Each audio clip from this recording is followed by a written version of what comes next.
Alright. How's everybody doing? We should be right seeing more.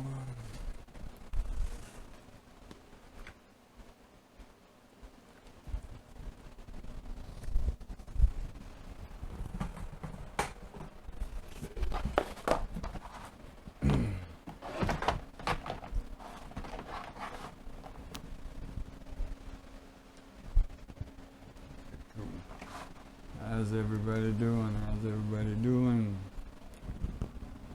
Alright, what we're going to be doing today is some grain to grain transfers, and we're going to be grain to graining some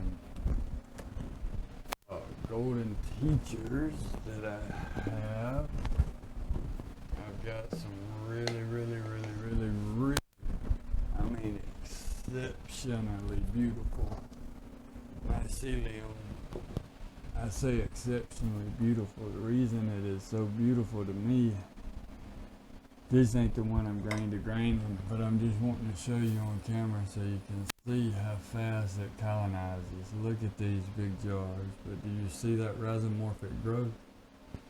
That's what you're looking for when you want to find something to grain. You want to see them little thick ribbons. See how they're going? Look at that. These right here are fast. Look at that. That'll close up soon. Okay. Here is some more. This is why I tell you that you don't need the big bags like people think. You can get one of these jars, poke a hole in it, put you a filter disc and a piece of micropore tape, and look at this. This will be ready in a day or two.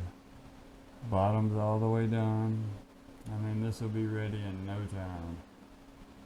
When you shake this up and open it, you can smell mushrooms. That's it. No foul odor, nothing like a bag will get you with all that wet stuff in there. Now these are beautiful. These are the ones we're going to be using to grain. You see them ribbons in it? That is some good stuff. It's good stuff. I know I'll get some comments in that thing about the jar that I'm going to look at. That ribbons cutting straight through there. Them big ribbons. I know that these next two are slightly unfinished, but as fast as this mycelium grows, them little splotches of unfinished won't matter. Now, if I was sending this to, if I was going to put this to bulk substrate, I might wait another day or two before doing it. But bins that I'm grain to graining, it's okay. So let's go ahead and shake these bad boys up.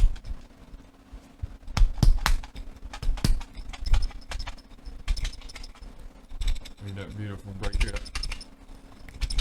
And I'm sure everybody knows, but if your mycelium don't break up when you shake it, that's a good sign that it's contaminated. Mycelium should break apart pretty easily.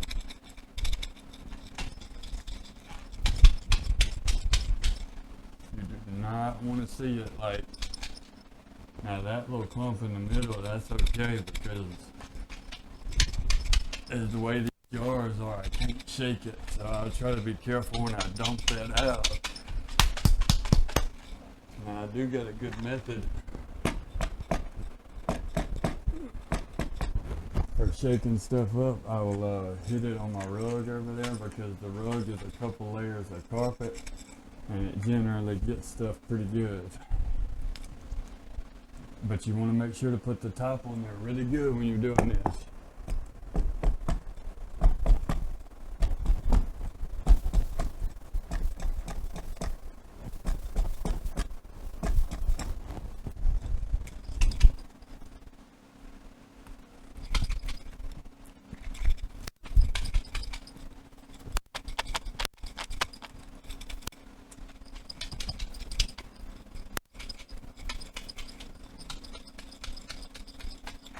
kind of mix nothing here. All we want is this to be broke up where I can easily distribute it.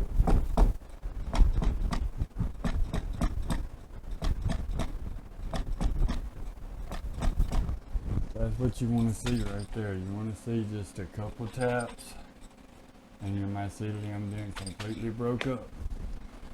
But the best telltale sign that you'll ever get, hang on one second, let me bring this one back to you.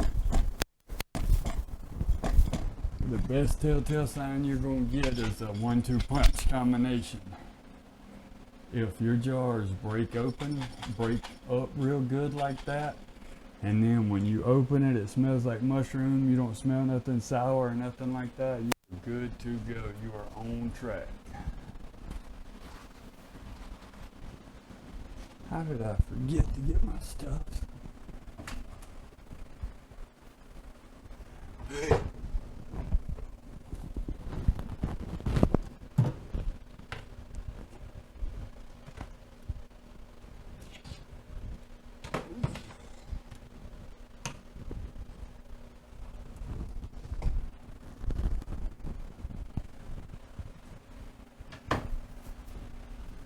Oh shit.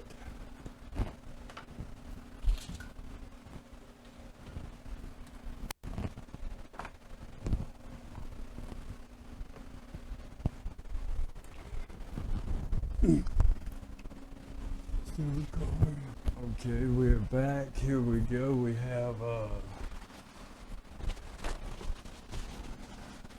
everything started.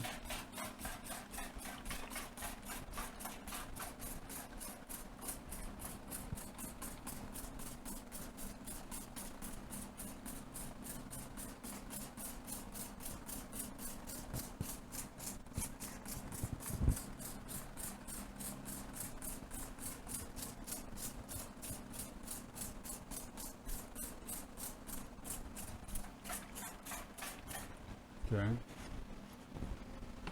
Got all that pretty wet. And I'm just gonna bear it because I've already cleaned this one time off camera, so I'm just gonna hit it one time for y'all just to keep up good sterile technique. You always want to focus on just doing good technique. Good technique, proper technique is so important. Now once you get you a flow hood, you can kind of, this is the way I look at it. If you've been practicing with a still air box, by the time you work your way up to a flow hood, your technique that you'll have from using the still air box will make you a boss when you have a flow hood. I mean, it'll almost be like cheating once you're, it'll almost be like cheating because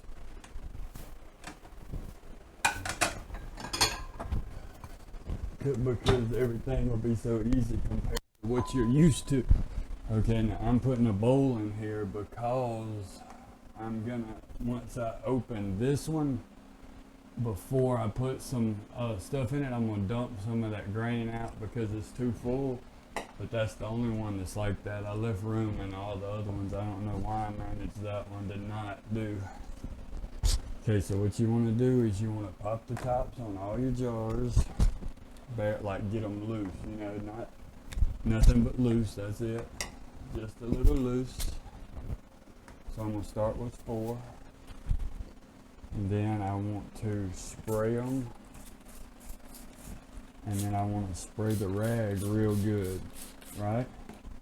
Alright, so now individually, I'm going to wipe this jar around the top of it. Same thing here, the jar and around the top of it. The jar, I'm holding the lid so it don't, holding the lid so I don't accidentally open it yet, you know, because I'm not ready for all that. Okay, so I have my first 4 jars there. Oh, And I just grabbed a random jar. It didn't matter which one of my ones I'm going to use there. Okay. Use my shirt here. Okay, there we go. We are in. I'm going to close the top of this bad boy. And then I'm going to get my hand. Alright, so what I'm going to try to do is I'm going to do the 3 that I don't have to alter first. Alright, now what I like to do, let me see if y'all can see in there. You can kind of see in there. Alright, what I like to do is I like to get the top where it's almost coming off like that, and then I'll have this one where it's almost coming off like that, and then that one's off, and then I'll hold this one as well. Bam. And you see how I've done that? Okay, so now I would just move that one aside.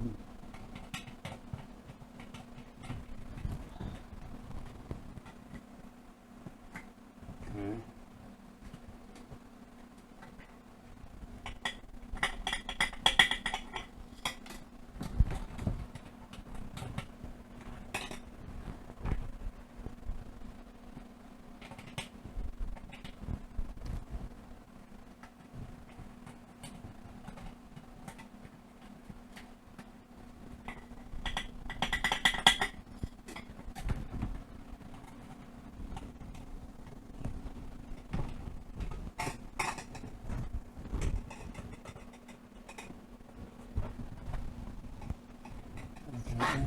Now you got this top back on that one.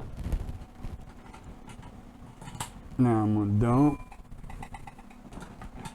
That ought to be plenty for what I was trying to do. Now I'm gonna get them back in the right way like they were.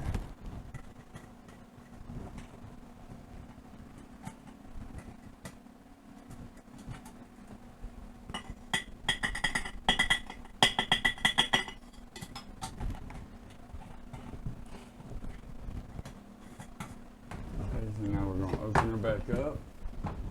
I'm still going to use that, so I'm going to tighten down the lid. Now these are done. Everything, I want to make sure and keep them out of the way until I label them, shake them, and all that. But I'm going to do all that at once here in a second whenever I get through. So I'm just going to set them aside. And now I will get, I can move that out of the way. Now we'll get my next one. 1, 2, okay, 3, and we're going to try to get a 4th one in too. So what you remember what we do, same thing, we're going to spray them, right? Soak the rag real good. And then we're going to wipe them off. Okay. That's what we're cooking at. Alright, so that's what we did with that. Oh yeah, so we're probably going to need another jar. So, yeah! Son of a gun. Alright, there we go, perfect. So I'm going to try to keep that one over here out of the way for a second. So let's close that top. Perfect, perfect, perfect.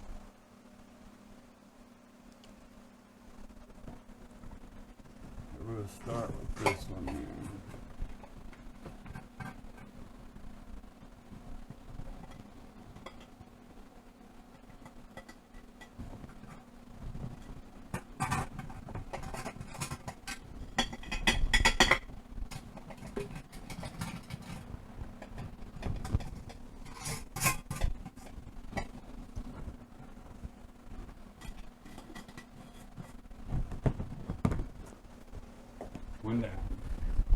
It's perfect.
Mm-hmm.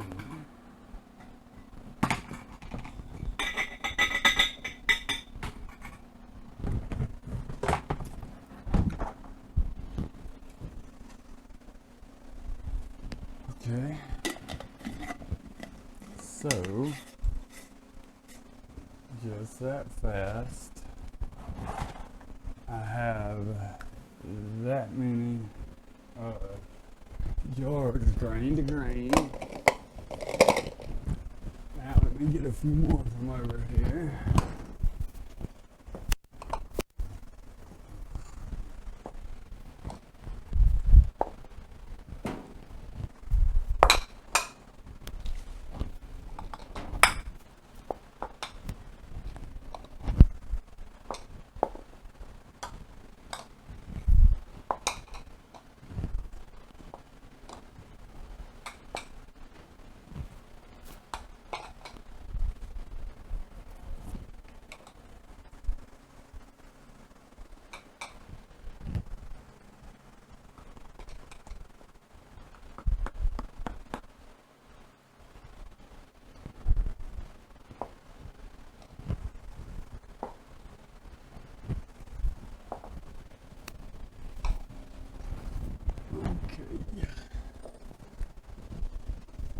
So now what we're going to do, I hate to have old seeds in there. Let me get these seeds out. And then I'm going to respray the box.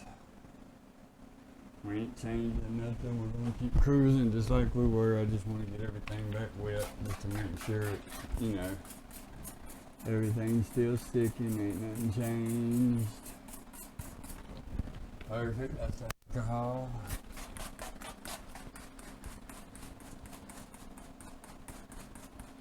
Okay, and now we're mama jamming back. Alright, here we go. So we got this one.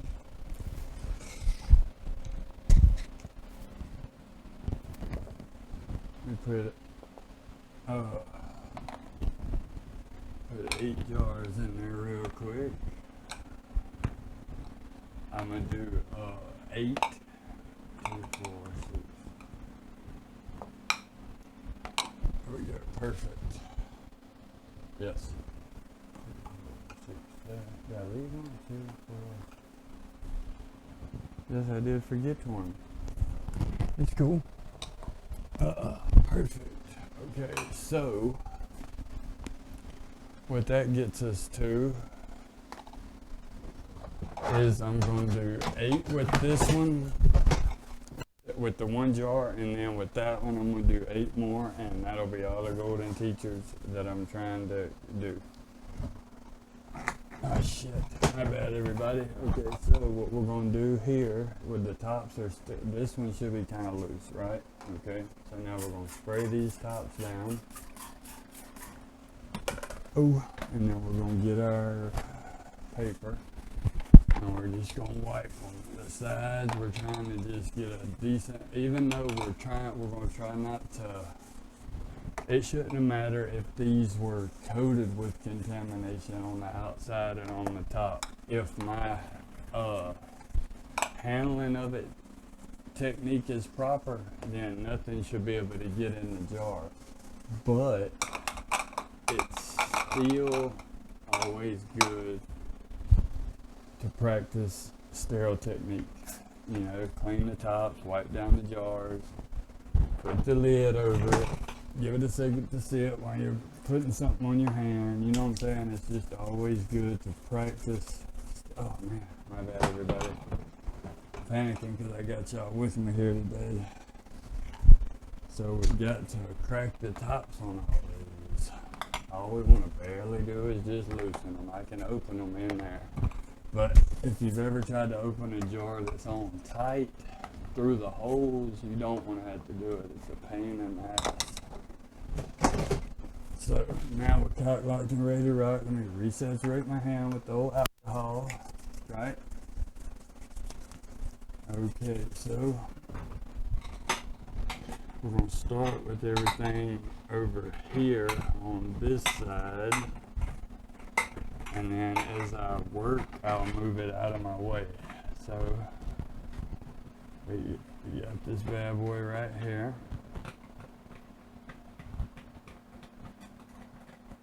We're going to open that one. Now we open it. I generally don't like to have it open that long, but that was okay.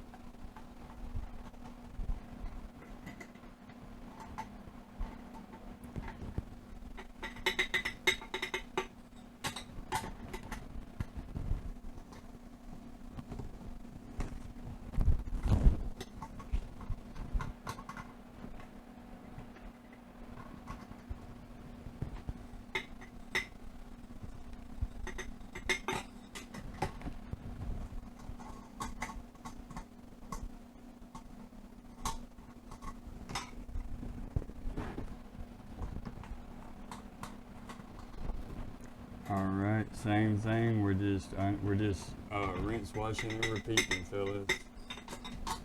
That's it. And the reason I do so many jars is because I'm real picky about the jars that I let make it. So, how do we fight contam when we don't have a flow hood? Well, it's simple. We give ourselves ample opportunity to succeed. So if I need 8 jars and I don't have a flow hood, even if I had a flow hood, if I had 8 jars, I'm probably not going to just do 8 jars, right? I'm probably going to do 16. You know what I'm saying? Especially dealing with mushrooms. That's a good rule of thumb. But me, I like to take it a little further than that. You know, I would gladly, if I need 8, I would gladly do 30. Because I know I'm going to have, you know, at least that many that will work out, but I'm going to want to sugar pick and find 8 special jars, you know, 8 that really turn me on, that make me enjoy it, like that growth right there. You know, just if you just got a jar that just turned white on you, you know, and it's not something you're proud of, then you'll treat it like that. You'll treat it like something that, you know, that you just might or might not be proud of. But when you got some Arnold Schwartz or rhizomorphic growth that has that it's colonized in like 2 or 3 days, and you know, I mean, when something's special about it and you've picked it out and bred it for that reason, you know what I'm saying? When it's special to you, you treat it like that, right? So that's why I like to just, that's my way of dealing with not having a flow hood, you know what I'm saying, is I do more work than I need to. So if we need 8 yards, let's do 30, right? All right, here we go.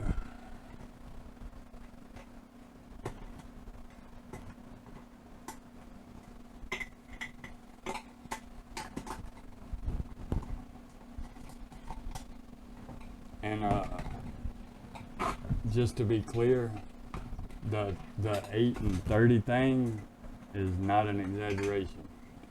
Like that's really how many I would do if that was my scenario. If I had to have 8 yards, you know, like I gotta have 8 yards, then you can't just do 8 if that's how many you gotta have, especially, shit. Seen that big clunker come out there? Especially if you're if you don't have a flow hood. I mean, you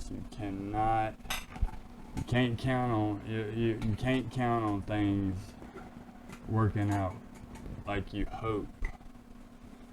You got to use experience, and experience tells you that there's gonna be problems, and so you plan for them problems. And that's nice. So that would be why you use 20. You know, if you need 8, you grow 20. But then experience should also tell you that you're only, with the extra 10, that's planning for the things that you've foreseen. All the things that you could plan for, you know, the foreseen things. But then the reason you do them other 10 is because there's going to be a whole laundry basket of problems that you couldn't foresee. And that's why it's better to it's just better to have too many jars than not enough. I mean, I would put that on a shirt. I think that'd be a good t-shirt, right? It's better to have too many jars than not enough. Ain't very many people that would get it, but the people that did get it would be like my kind of people, you know.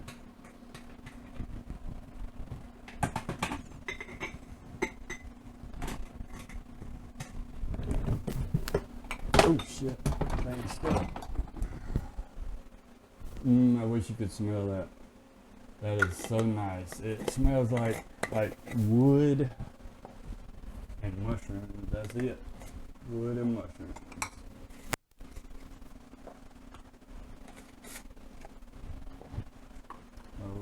Okay.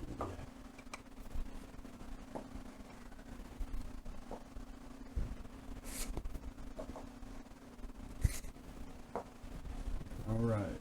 So now we have them. So what I'm gonna do real quick is I'm gonna move this out of the way, and then I'm gonna scoot y'all up and over because I have to shake all these jars, and then I'm gonna put them up. And you have to shake them because we just put mycelium in these jars, right? Okay, so now I don't want to have to shake these again after I get through. So what I want is for my grains to be all scattered throughout here pretty evenly, you know. I want my growth to be going crazy from all different points. So, twist the top on it, mix it up good. This is going to take a minute. Let me start and stop one. Now I can't see. Okay, all we're doing is we're still just shaking our jars, distributing the grain to grain transfer we just made. That's it. We got a whole bunch of jars to shake. Hopefully, I need to put a mental note in your notes trip to not fill your jars up so much next time. It makes this whole process just a little slow when it don't have to be. Yeah, see, when they're like that, that's perfect. Really, you could even deal with less than that. And yeah, and the reason I'm going ahead and mixing them good now is because this is a grain to grain transfer, so, and I'm not hurting for jars or mycelium or anything right now, so I can afford to just leave these. Like once I put these in this drawer under here, I won't mess with them again. They will stay there until they're ready. Now I got a habit of looking at them once every 4 days, only because well, number one, I like to see how my growth is going through there. You know, I like to see how it's doing, but I don't like to leave dirty jars in there with my good ones. I just feel like that improves and increases your chances for messing up. As soon as you know a jar is bad, you need to separate it. You need to get it out of there, and you need to separate it. And how could I separate it if I'm not in there? You know, like if I hadn't been looking at my stuff, if I hadn't been checking on it every few days. There's a whole bunch of little things that we can do right when we're growing mushrooms to make it work. You know, there's not one big right thing that you're gonna do. I know you wish it was. I know you wish I could tell you just the light switch that's on the wall or whatever that you can go flip that's gonna make this work. But there ain't that switch does not exist. What it is it's about 20 things that you got to learn how to do correctly. You know, you learn how to do them 20 things correctly, and then this thing becomes easy. I heard Terrence McKenna say that that growing pot was way harder. Now he's talking about growing premium pot, obviously. I mean, anybody can put some seeds in the ground and just let it happen. But he said that growing premium pot is way harder than growing mushrooms. And I had grown pot my whole life whenever I was younger, you know. So when I first started growing mushrooms, I thought he was crazy as a bitsy bug. I was like, no way, this is easier. You know, I mean, no way growing pot's harder. I just couldn't believe it for nothing in the world. Because it took me about 3 months to get going when I first started, and my first failures, obviously you can see how I operate. When I fail big. I don't just get a jar and then let it grow out and just try to test the process and all that. I get 200 jars and do it that wrong. You know, I was probably $700 in mushrooms, $700 in supplies, you know, and failed agar, failed grain, cut holes in boxes in the wrong place, didn't know why, you know, buying stupid crap I didn't need, then don't got the stuff I do need. I made it extremely hard on myself when I was first learning. I done everything you could do wrong. But I knew one thing. You couldn't make me, I wouldn't buy one of them pre-done kits. You know, the pre-made kits you can buy that's already got the mycelium in it and all that. I would not do one of them. And a buddy of mine kept telling me, he kept saying, Trip, y'all just get one of them. That way you can see success one time. You know, you can see how the process works and then you can work from there. And I was like, hell no, I ain't gonna do it. I'm gonna learn how to do it. And I'm gonna learn how to do it all myself, you know. So I was tinkering with liquid culture. I really with all my heart, I believe liquid culture was going to be the answer. You know, I believe that was going to be the answer. And for me, it is not. For me, liquid culture is a contam waiting to happen. I don't like it. I wanted to like it. I still want to like it. I still want to wish it would work, you know, because like I said, the idea just makes so much sense to me. The idea of having a stopper on top, being able to pull some juice out of the liquid culture bottle, being able to stick it in here, squirt it, and nothing ever getting open. Like, to my mind, that makes sense. You know, that seems like the answer for somebody who don't have a flow hood. But for me, when I get this jar the right humidity, when I get my grains the right amount of moist and all that, they seem extremely fragile to me to moisture. Like, if I put too much moisture in there, or from something random like a spore syringe, like if I squirt cc's of liquid culture in there, I could take the same liquid culture and I could squirt it on some agar, like 10 plates, wait 3 or 4 days, come back, have a big white cotton ball on there, no contam, nothing. All right, perfect. So my liquid culture is good. Inoculate 10 grains a jar. 10 jars of grain. Come back 3 days later, I have this wet spot of mycelium where it's starting to grow and doing its thing. Put it in the cabinet, about 70 degrees, something like that. Let her go. Come back 3 days later, everything on the other side of it would have this light gray green tinge. The trichoderma, you could see it. You know, you could see what was going to happen. So I separate them jars and just watch it just to see a couple times. Every time that trike come on in right behind it. So I'd take the same spore syringe, the same liquid culture syringe, squirt it on some agar. Agar clean as a whip. Take that agar, take the agar puck, drop it in the jar, same jars of grain. 10 days later, you got a fully colonized jar. I was like, something about that liquid culture, and it might operate better for y'all, you know, like I hope it does, because I don't never want to be right at the expense of your growth, you know what I'm saying? So like if something you believe in, if you believe in liquid culture, hey, don't let nobody tell you. You beat that horse till it works for you, you know what I'm saying?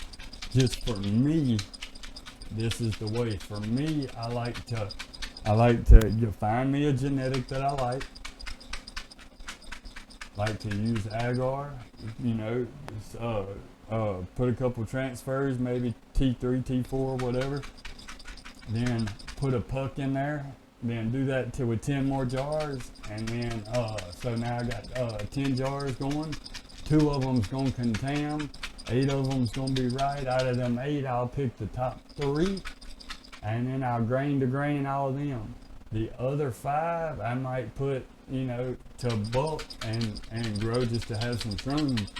But that's how, some mushrooms. But that's how I'll do it. I'll grain to grain. Grain to grain is one of the best things I've discovered. It's hard for me to imagine anything to be more effective than this. You know, like, I don't believe there's a more effective. I don't believe if you lined up 100 liquid cultures and I do 100 like this that have been grain to grain, I don't believe your contam rate is going to be less than mine. You know, I got a strong opinion about this.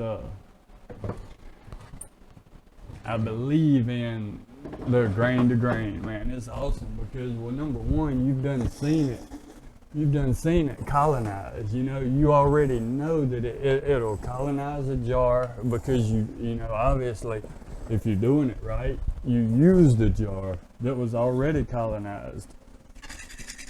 so you already know how fast it's gonna go.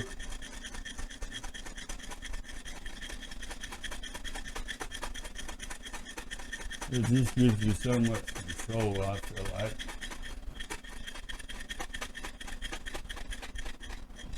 I ain't never heard of anybody that don't like grain to grain. Now that might don't be their primary method because they might, you know, have a flow hood or they might do it a different way. But I've never heard anybody that's just like, you know what, grain to grain don't work. Or have something bad to say about grain to grain, you know, because you know why? There might be a different way or there might be another way you like better, but there's absolutely nothing bad you can say about it. You know, I mean, grain to grain works, that simple.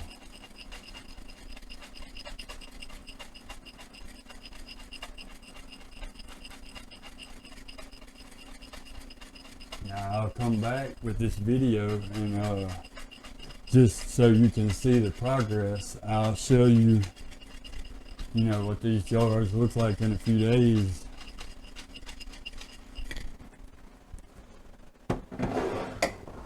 So maybe you can make up your own minds. Oh, I'll show you, I just seen these right here. I'll show you a good example of jars that will, like this right here. This will be one that I'll end up planting, that I'll end up putting to bulk, that I would not use for, I wouldn't use for genetics because I didn't like it, or I wouldn't use it for grain to grain or none of that, because you'll see, you see the difference in the mycelium, see how that's patchy and like, it's just different. And then you see that, how pretty, rhizomorphic, look at that, you see them grains in there? Alright, look at this up close. There's nothing wrong with this. It's not contaminated. It's not nothing like that. It may be a touch bacterial, but nothing's wrong with it. If you put that to bulk substrate, you know, it fruit, but it ain't.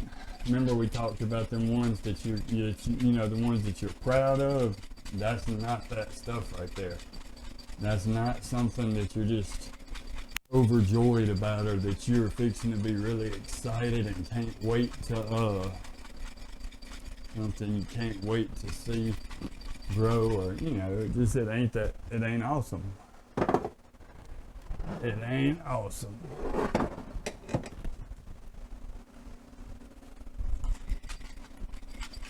Now I love the gallon containers. There ain't nothing wrong with them, you know, for sure.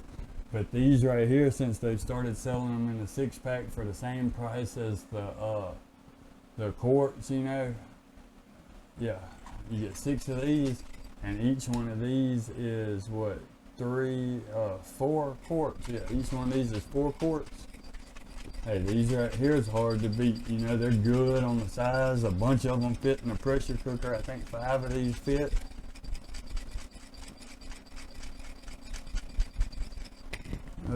Yes, so please everybody, if you're trying to upscale and you want something bigger than the quarts, please don't automatically go to the bags. Please, everybody automatically goes to the bags, and then you're going to have so much trash that you're having to throw away. Why do we want to do the environment like that? We don't have to. Every bit of this mushroom growing stuff can be, almost all your equipment can be reusable. Almost all of it, like literally almost all of it. We don't have to be that heavily invested in plastic.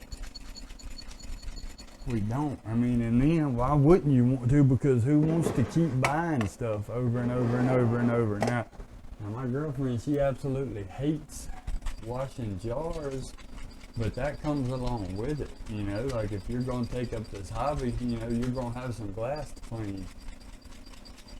But I said all that to say, man, just try to be considerate about what you do.